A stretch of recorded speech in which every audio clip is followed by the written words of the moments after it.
From the News Channel 5 Network, this is SportsLine.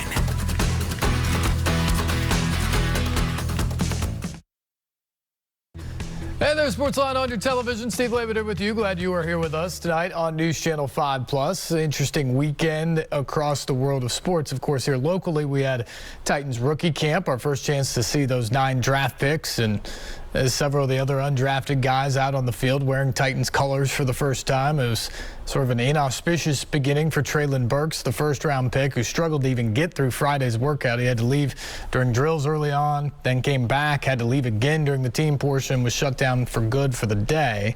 A little bit concerning that your number 1 pick isn't fit enough to get through the first day of practice, but he's got a long ways to go. And it's been a long offseason to get through everything that he's had to get through.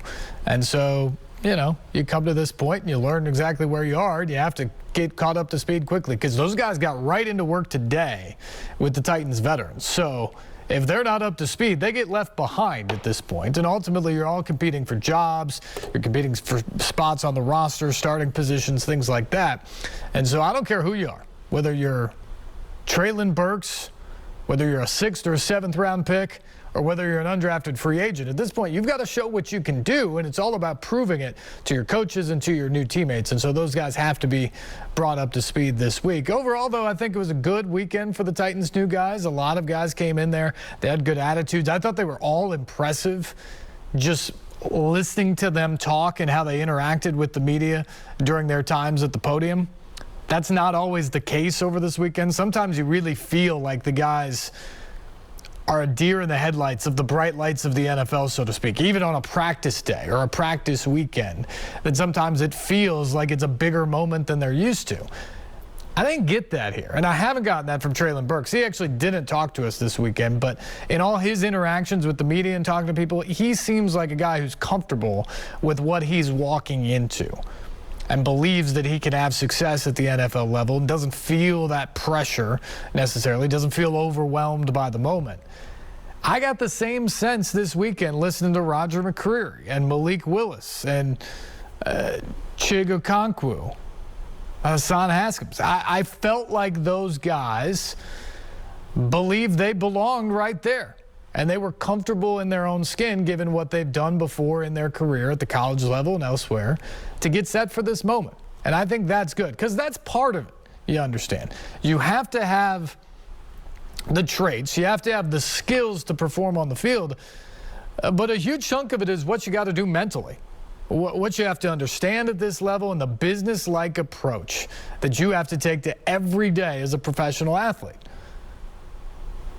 And so I walked away impressed this weekend from what you see from guys like that. In terms of the rookies themselves, Burks obviously has some talent.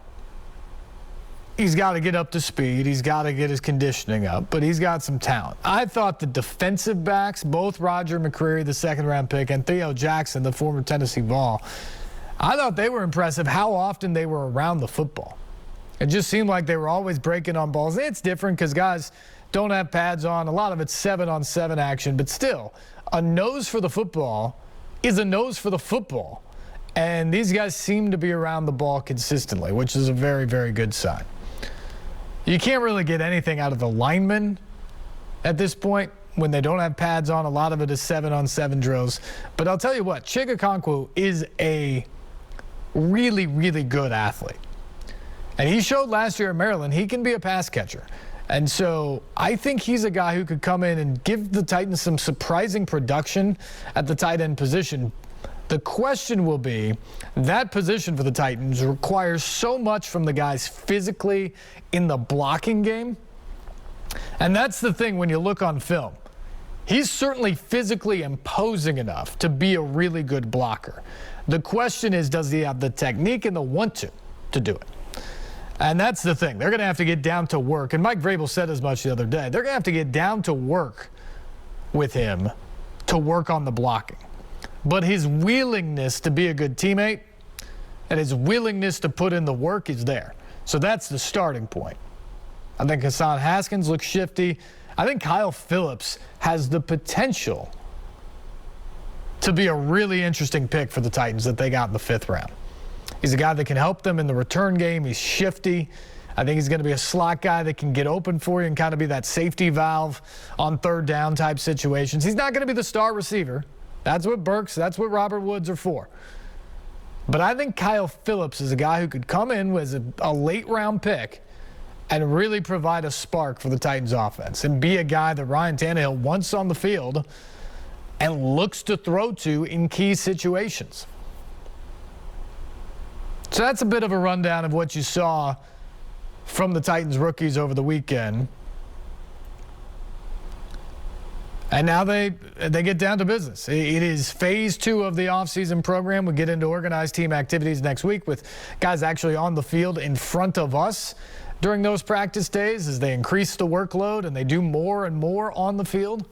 And we'll see how quickly these rookies really get into the fold with those guys. We'll also get kind of caught up to date on the injury situation of some of the other guys coming off of the injuries last year, like Caleb Farley. When do we see him back on the field with the Titans? My guess is it won't be this spring, but what does he look like when he gets back out there? That's going to be an important question that everybody is going to be asking, and we need to get the answers to. We're going to find out more and more about this team over the next few weeks, which is really, really good. Jonathan Hutton has his impressions of rookie camp and what we saw this weekend. Let's get to those now. His kind of overall thoughts, and let's start with Traelin Burks, which, again, becomes the big story. I don't think it's anything to worry about long term because the Titans are going to get him into shape. And he seems like a guy who wants this, who wants to be good at this level. So I don't think that's going to be difficult. But it certainly was a headline from day one of Titans rookie camp. Let's bring in our Titans insider, Jonathan Hutton of Outkick Now. Traelin Burks has plenty of time to get into shape for camp, let alone games, Jay Hutt. But considering the microscope he's under as the 18th overall pick coming in to replace A.J. Brown, how concerned are you with the first impression we got Friday? Well, I know the optics were not good, but long-term, Steve, this doesn't mean a thing. Jim Wyatt said that he made it through work on Saturday without issues. That's great. But I saw the video like everyone did on Friday, and I just shook my head because we know the history of wide receivers with this team and outside of A.J. Brown, the player that they just traded to move up and draft Burks. But, Steve, as you well know, long-term, this is not a problem. This offseason is about Todd Downing and Tim Kelly and Rob Moore getting Traelin Burks as integrated within this offense as much as they possibly can, because it's hard not to envision him doing some really great things with his size and athleticism. But first things first, he's got to get ready for training camp because he can't be dropping out whenever they put the pads on. That's whenever he needs to be locked in, and that's what this time of year is for him. Not everyone comes in and performs like A.J. Brown did the rookie year, but the Titans need Traelin Burks to do just that. I tell you what, whenever they got a wide receiver with a talent like Traelin Burks, he comes in, you see something like Friday, people knock it on wood if they're Titans fans, that's for sure. We'll look at Malik Willis and the two rookie defensive backs coming up later in the show, but who or what else stood out to you from rookie minicamp weekend? The guy I keep hearing about is Kyle Phillips. He fills a need at both the slot receiver spot and returner. He's a role player for this offense. He can be a safety valve in the short to intermediate area of the offense. And here's the thing, even back at UCLA, he catches everything whenever he's a target. And that's more than, again, just what we've seen or heard over the last 2 days. His style reminds me a lot of Danny Amendola. It's way too early to declare him as a steal in the 5th round, but we can see where he can help this team. He's very athletic. I would not describe him as quick, but he can separate. He's a very good route runner. And again, he catches everything. And he's intriguing to me, Steve, because he's just a straight football player. Maybe a 5th round gem there for the Titans. More on the rookies with Hutton coming up. Yeah, Jonathan, with good stuff there, because those were eye-popping things that you saw. I mean, Kyle Phillips was really good, and obviously the Traelin Burks thing we're going to talk about until he just proves they can stay on the field all day long and that he can work his way into being worthy of that 18th overall selection. And look, again, there's no concern about that, but, you know, certainly led to a story in his first week with the Titans. The other story that we've been talking a lot about recently, besides the A.J. Brown trade and Traelin Burks, is Ryan Tannehill and his future with this team and how he maybe would treat a draft pick like the 3rd round pick Malik Willis coming into the team. I said the last couple weeks on this program that I thought that the words that Ryan Tannehill used were completely taken out of context, I think, in some sense, but even the context that is probably applicable means nothing to me. Everybody was up in arms that Ryan Tannehill said, and by the way, a very open and honest press conference that he had, when he talked about essentially the depression and the dark place that he was in at the end of the season, how much he felt like he let this team down, how much he needs to be better in January and win with this Titans team. All of those things, I think, were positives for Titans fans to hear because it shows that Ryan Tannehill cares. I think his explanation for why he wasn't here initially and the social media post, I think that turned out to be fine given where we were in the offseason. But the thing that everybody walked away from that day was he said in the middle of a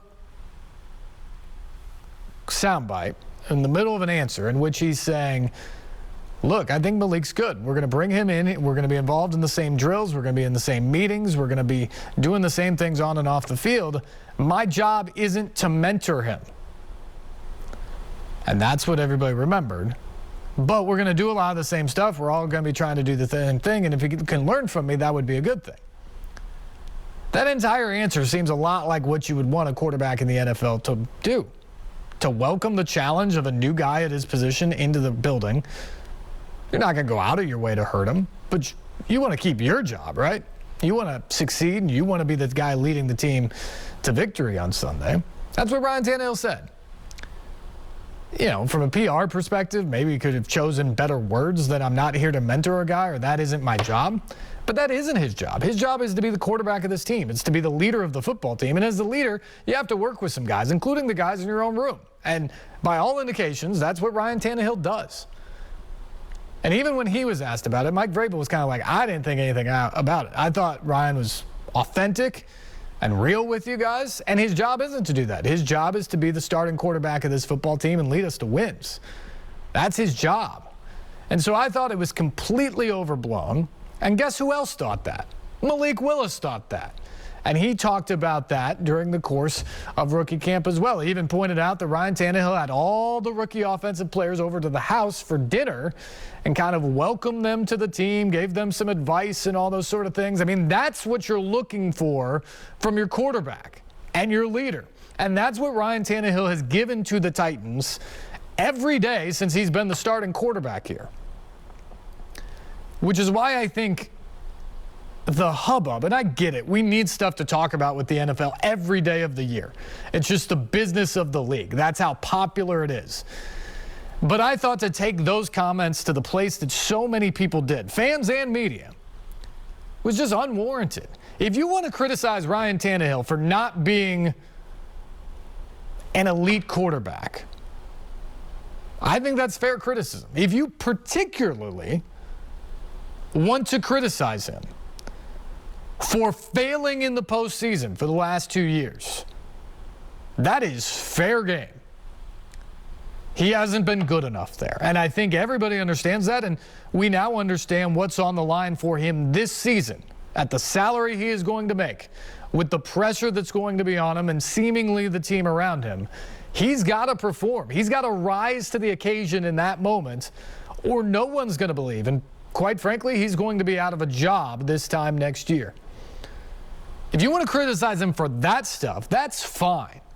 But to take the words and mentor and try to criticize him as not as a good teammate or not a hard worker or not a good leader, to me, that's just ridiculous. From everything we know, and again, this isn't like a new guy.